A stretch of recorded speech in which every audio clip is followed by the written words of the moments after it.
Hi everybody, we're going to talk about the cons of living in Northern Virginia or Saint Lucie County.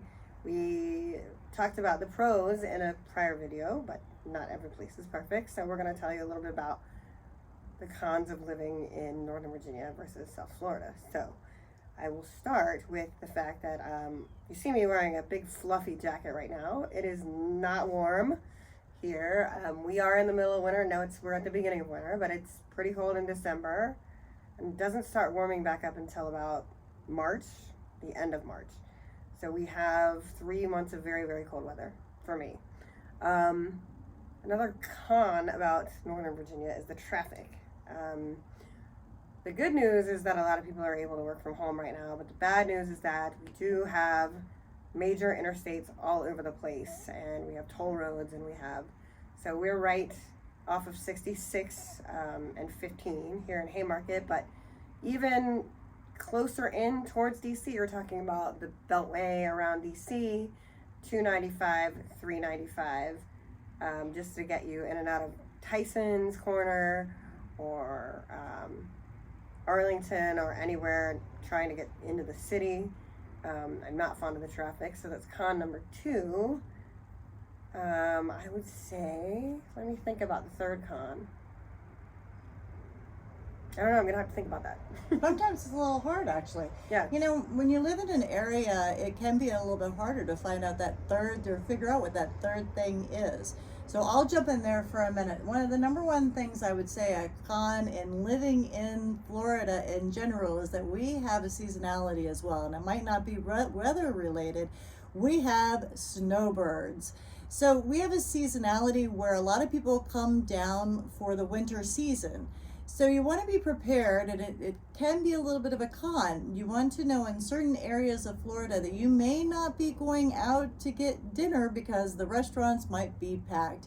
And it's important to understand that our roads become a lot more packed with traffic, and we have to be very cautious because a lot of the people that come haven't driven. So they might be coming from a lot of the northern states. A lot of people that come to our part of Florida come from the north. They might be coming from New York, New Jersey, the northern states on the East Coast. And they may not have been driving a lot for the last 6 months. So many times when they come to Florida, they might not be comfortable or familiar with the roundabout. So they might actually just stop right in the middle of the roundabout.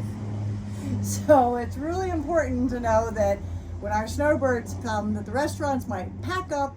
You might not be able to get dinner at the time you thought if you're going to go out for dinner, and the driving does change quite a bit, so it's important to know that that is one of our cons.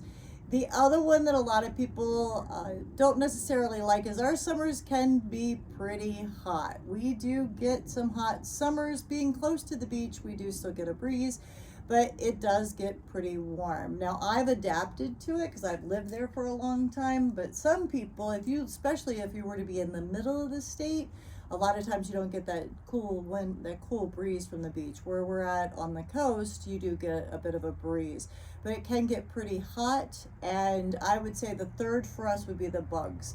We get something called no-see-ums. Yeah, they're great. And no-see-ums are called no-see-ums for a reason.